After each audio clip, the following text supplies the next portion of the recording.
Hello everyone, welcome back to another video. In this video I thought we'd do since Watch Mojo has come out with their top 10 characters, which of course everybody's kind of roasted on and messed around with because it's it's pretty scuffed, but I thought we'd do our own top 10 instead of just, reacting to someone else's. So this is the top 10 characters. This is kind of be a little bit more overall than just current Abyss, is like kind of just more on overall power level. Also, this is assuming all 5 stars are C0 and all 4 stars can have some constellations, as I think comparing like C6 5 stars becomes a little bit wonky and it's not really applicable to a lot of players. So we're just going to go with kind of what most people would expect. So let's start off with 1. We're going to go 1 to 10. Let's start off with the most obvious thing ever. Number 1 is Bennett. Bennett is the best character in the game by far.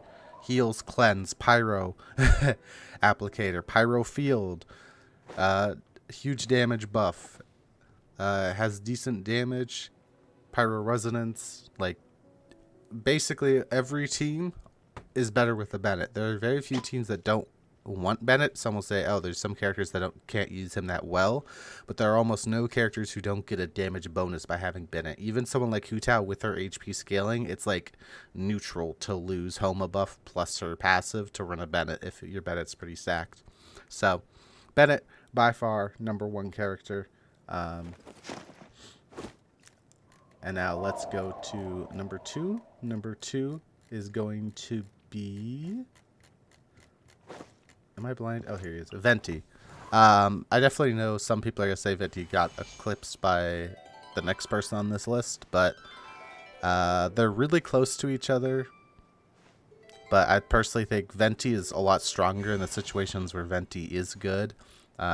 He is obviously a Nemo, so that means a Nemo access to Viridescent Bearer for any elemental-based team.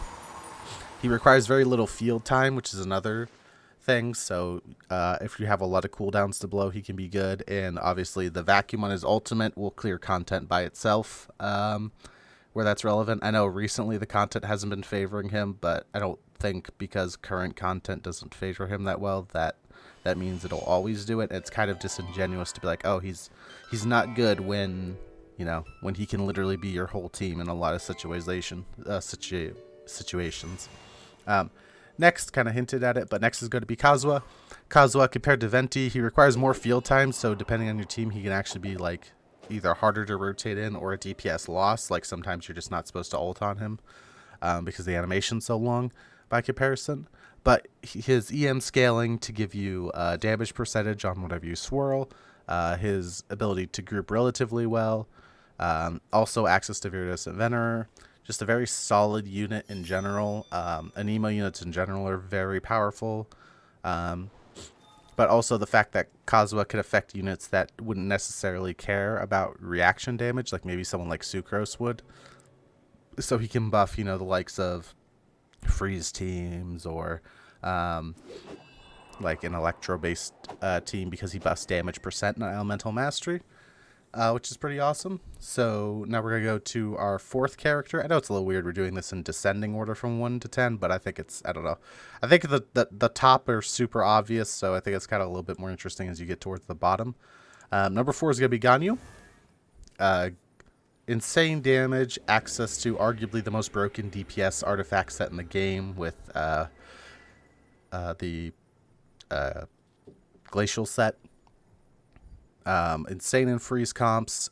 Because she freezes, that means she can abuse mechanics like due to how her ult works, she can abuse mechanics like Omen extending its duration with a freeze, or Venti ult by her ult.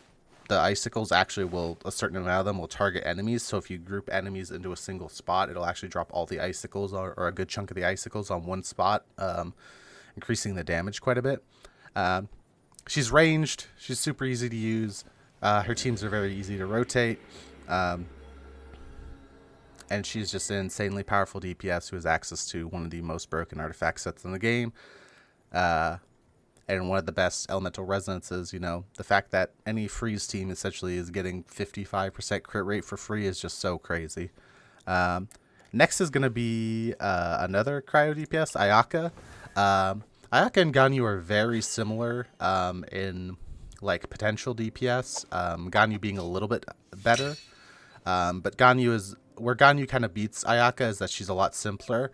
Ayaka is a lot more burst focused, and it requires you to play her teams a lot better and rotate and energy funnel a lot better to get the same sort of DPS out of her. Whereas like you can just Ooga Bunga with Ganyu, which I personally think makes Ayaka a lot more interesting as a character. But you know, to each their own. But definitely, she is definitely a little bit below. But all the things that make Ganyu good make Ayaka good. Ability to abuse freeze, a lot of the weird freeze interactions, the fact that she can just destroy any enemies that are grouped together. The only weakness of these two characters are characters that can't be frozen. And that's also why Ganyu is actually one step higher, is because she can be placed on a melt team if there is a situation where enemies can't be frozen. But they're both insanely good DPS units. Yeah.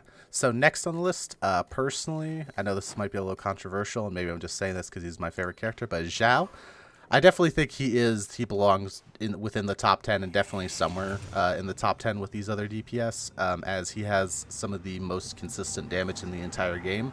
He also has some of the best AoE in the entire game, if not the best AoE in the entire game. Again, not the most relevant for current content since they seem to be favoring single target, but there are mechanics with Xiao to dramatically increase his single target mechanics if you know how to use them with hitbox manipulation with double plunges. So one of his main advantages is just that he essentially can always be ulting if you rotate his team properly, so his damage curve is very consistent compared to a character like Ayaka's, which peaks and troughs pretty hard.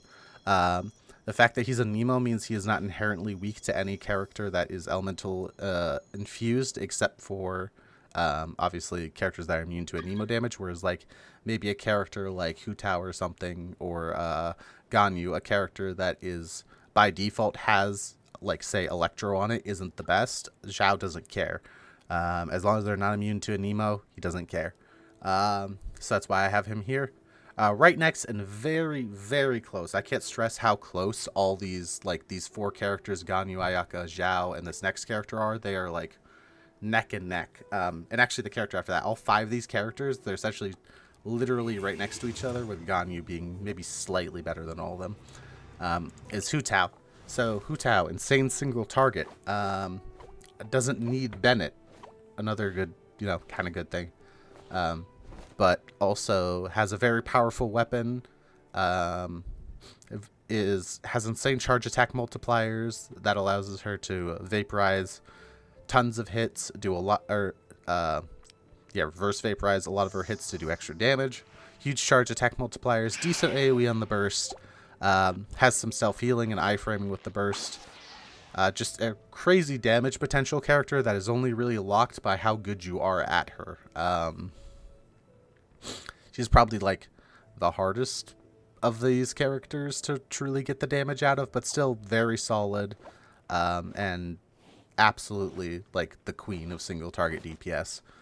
Next is actually a 4-star who is ridiculously underrated, despite the fact that everybody knows she's good, because she is absolutely insane. This is Xiangling.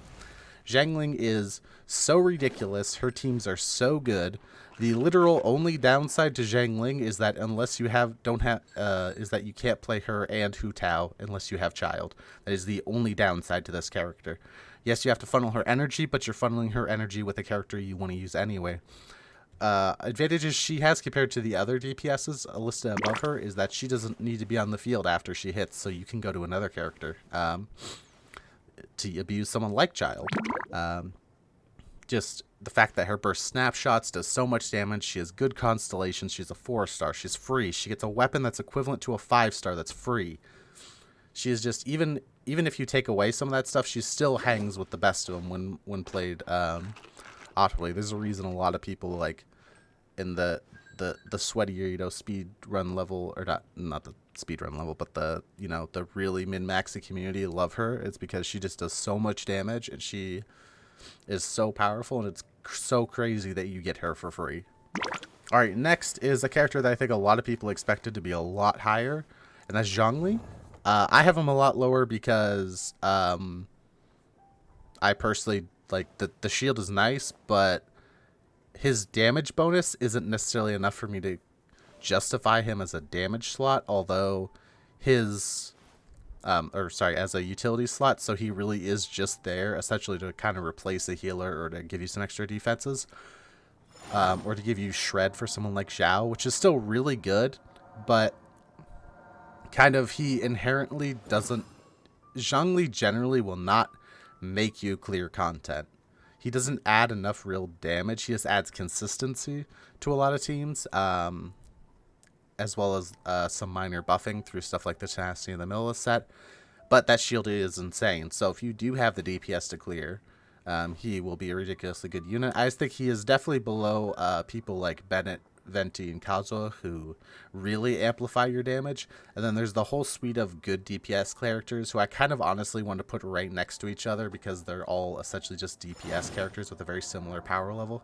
So even though he's all the way down here at 9, you could realistically say something like he's, he's 5 because Venti and Kazua are basically 2, Ganyu's 3, and Ayaka, Xiao, Xiangling, and Hu Tao are all 4, But whatever, that's where he's down here at number 9, but that's by no means a diss. It's just I personally don't value the defenses as much, and I find myself using him less and less in teams nowadays, personally.